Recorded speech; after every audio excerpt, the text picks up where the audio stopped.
శివలింగంపై స్తంభం శాశ్వత నీడ ఎక్కడిది? 1000 ఏళ్ల ప్రాచీన శైవక్షేత్రం. ఇంతవరకు ఆ రహస్యం విడలేదు. తెలంగాణలోని నల్గొండ సమీపం పానగల్లో ఉన్న ఛాయా సోమేశ్వర ఆలయంలో అడుగుపెట్టగానే కనిపించేదొక అద్భుతం.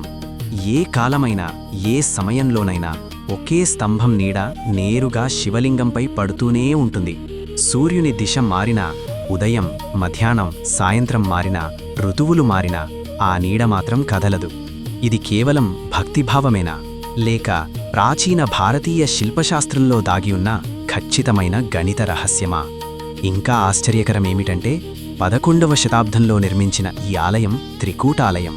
శివుడు, సూర్యుడు, విష్ణువు ఒకే ప్రాంగణంలో. ప్రతి స్తంభం మీద చెక్కిన శిల్పాలు ఒక కథ చెబుతున్నాయి.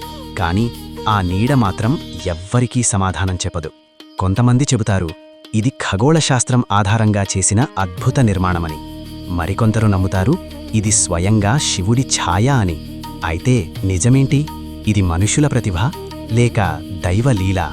లోపలికి వెళ్లిన ప్రతి ఒక్కరికీ చివరికి మిగిలేది ఒక్క ప్రశ్నే: ఆ నీడ నిజంగా ఎలా పడుతుంది?